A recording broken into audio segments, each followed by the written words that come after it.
Dr. Gregory Goins is a professor of environmental biology at North Carolina A&T. He is a former NSF Division of Undergraduate Education Program Officer with the IUSE NOIS and STEM programs. In 2015, get this is really cool, he was one of 11 people recognized in the nation by the White House as a champion of change for HBCUs. His research has been funded by USDA, NASA, NSF, and NIH. Presently, he is the principal investigator on the NSF-sponsored Includes Project Award number 1649263, to be specific, titled The Discussion Network, Using Culturally Relevant Socio-Environmental Frameworks, Discussion Between Historically Black Colleges and Universities. Ladies and gentlemen, please help me welcome Dr. Gregory Goins to the stage.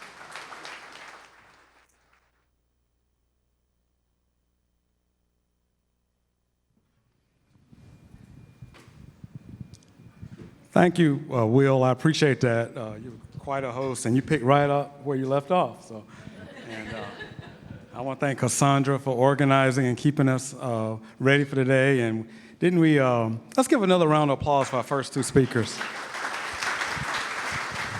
Yeah, Amanda and John, y'all are awesome. So I'm really worried now. So, but I will. I'm going to talk a little from the heart as we go to our next slide. Which I think I do.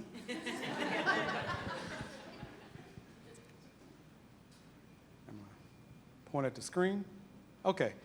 So maybe I'm politically incorrect, but I'm an affirmative action baby. I was matriculated at Carolina and NC State, and so I was so glad to be back here in the Triangle. And I want to recognize a couple of my friends that came over from Greensboro. Do y'all know where that is, Greensboro?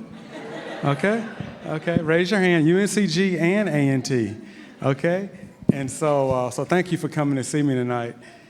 All right. And so I'm at North Carolina Agricultural and Technical State University, just one T, A&T, okay? And my charge tonight is talk about the emerging ag tech landscape of small-scale farms. And I'm going to call it 1.0 to 5.0, which even though John and Amanda, we didn't practice together, this fits right in with what they talked about.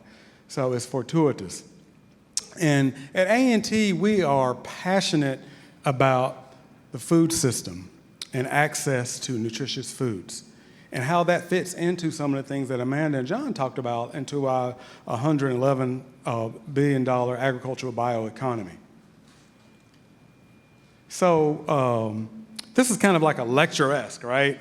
Today we're going to talk about these topics, but I'm going to talk about this 1.0 to 5.0, and some of the things that John showed on his King Tut slide is the same as it is today. Nothing has changed about agriculture.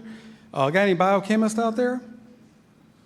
Okay. Doesn't it still take, since the time John showed that slide from the hieroglyphics, it's still eight photons to yield 1 mole of reduced carbon, I believe. Nothing has changed with plants and photosynthesis since then, okay? So I'm going to talk you through the 1.0 to 5.0, how when John was talking about the yield increase, how do we get there? But it has nothing to do with plant growth per se.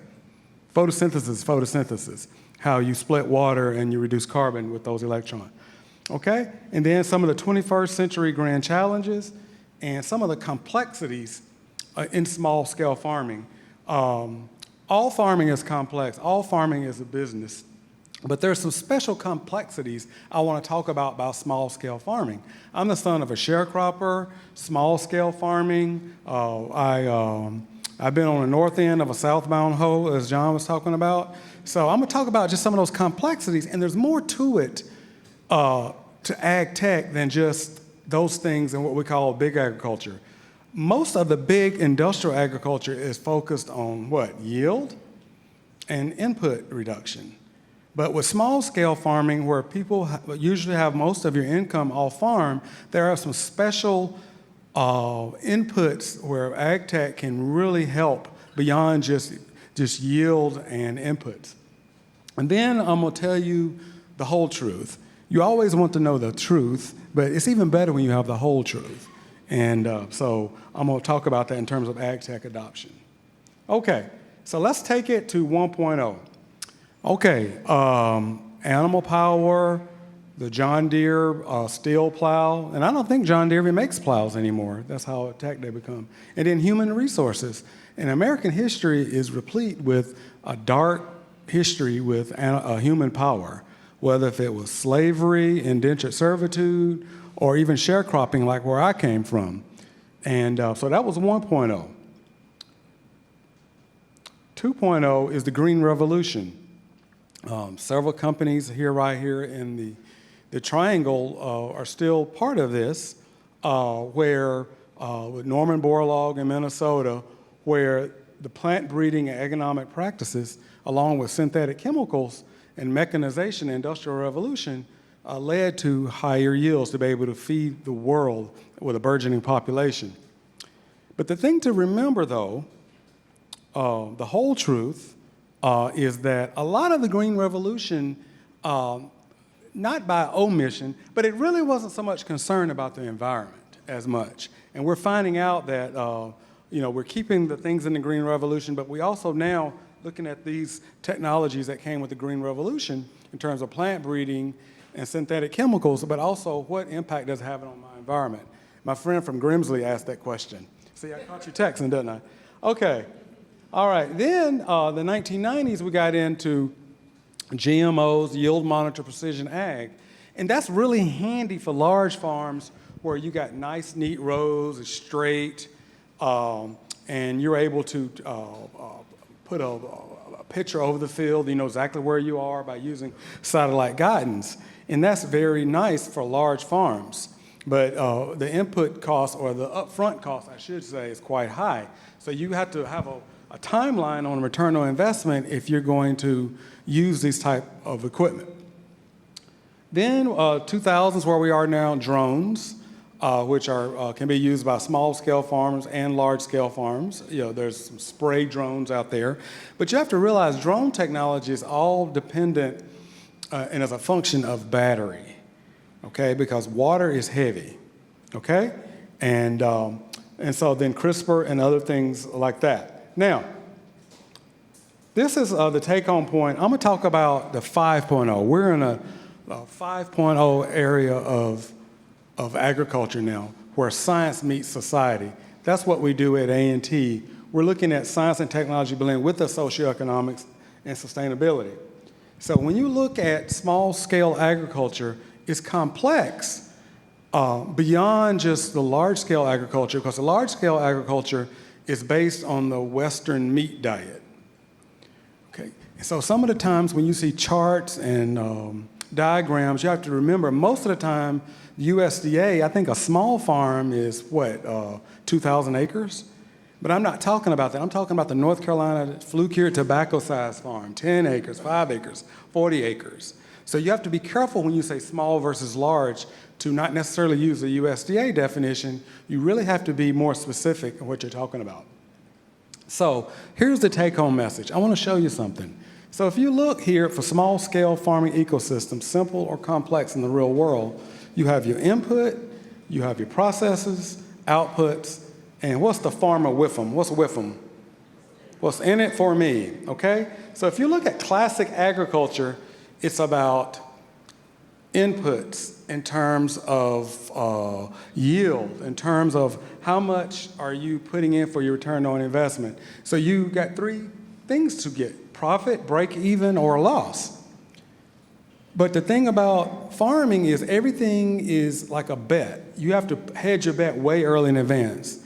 You might not see some return to 3, 4, 5 years, and you might not, and the bank might not put up with a loan that long. Okay, so it's a hedging your bets.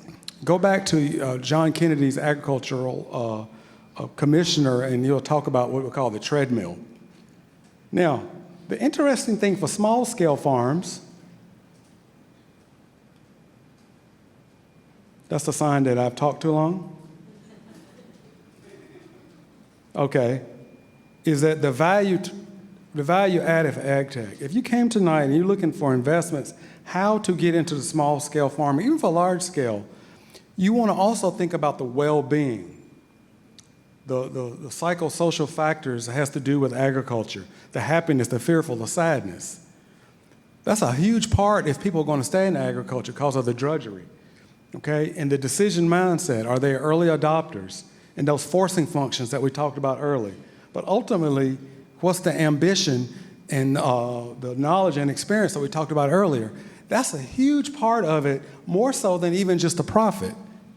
Because if you're into agriculture just for profit alone, what do you do during those lean years? Are you going to be happy? Are you going to be sad in the meantime?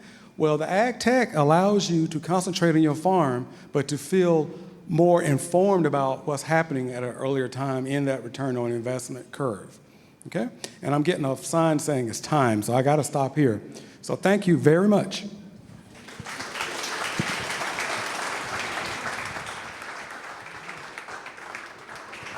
Hello. I'm just saying talk more. Oh, really? Oh, okay. Thank you. Okay. So, okay. That was the fastest 8 minutes of my life. That's because I love all of you. The whole truth about ag tech, I talk about the whole truth, is can small farms reap the benefits from adoption of Internet of Things? Well, the thing is that every single small farm's path to success is different. So you just can't Google on one page, oh, that's the answer, okay? You got to have a well-crafted ag tech adoption. And John talked about the extension service that's localized for your county. There's 100 counties in North Carolina, and there's sometimes two extension agents, one from North Carolina A&T and one from NC State. So you need to take advantage of that to be able to make sure that when you put this huge bet, this upfront cost, that you are fitting in the niche and the tactics for your crop for success. A, B, and C is very important. You have to be obsessed with the customer. Okay? You almost got to be like a family member. You got to know your customer so that if you're going to make an advancement in your technology, does that fit that customer? And you have to have patience. But at the same time, you have to move very fast. But not to the point of fear of missing out, but you have to have patience, but you still have to move and put that upfront cost early into the system. And then you got to focus on an ag tech that fits the niche. Okay, we looked at CBD oil recently. Everyone just jumped in, and it was a niche, but there was not a lot of what I can say, knowing about what the customer and things like that. And so that's a good example that it didn't work on the first turnaround, but things will come back. So A, B, and C, that's the take-home message. Thanks. Thank you for giving me that time. I guess, is it questions, or would I use up my question time, Cassandra? I have one for you. Oh, okay, go ahead. As a granddaughter of a sharecropper here in North Carolina, I have my mom is from Wake County, and so they were in Wake County. Very rural. Yes. Big tobacco county at one time. And Yes. that's my question. Being from here and seeing the change in Wake County and the urban sprawl, how are we keeping up and making sure that we don't lose all of our farmland? Like thinking about that ecosystem, how does that impact? Right. First of all, if someone owns the land, it's their right. I'll put that disclaimer. It's their right to do what they want to with it. But at the same time, they must, when heirs property, where you're getting into, you must be well informed that if you are going to get out of agriculture, or if you look at the long term, the macro level, that you're making sure that investment is just not the quick get rich money now. You look at a county like Harnett or even Chatham County.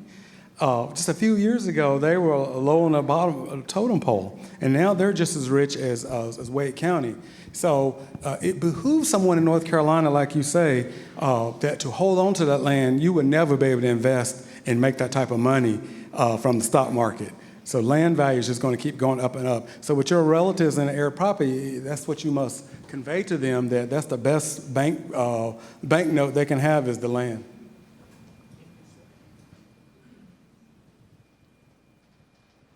Okay, I'm here. Hey, the bald guy, here. Oh, there you go. You see the bald guy. There are not so many. This question is for either you or the last presenter, whoever wants to pick it. And this is kind of a bit of a $1 million question, so if you tell me it's too early to answer that, that's fine. But there is like an elephant in the room. I didn't hear any of you talking about the tariff, like the current tariff or the future tariffs. And so a lot of the things you said are going to be impacted by that. Any comment on that? And if it's too early, that's fine. If you say I can't say it yet, that's okay. I'll let anybody else answer too, but when you say tariff, yes, I need to see in that complex system, is it the fertilizer? Is it the fuel? Is it the any input? I need to see where that tariff input is. Because it could be some of the tariffs could benefit a farmer depending on where it hits. Yeah, it's very complex. Yes, good question.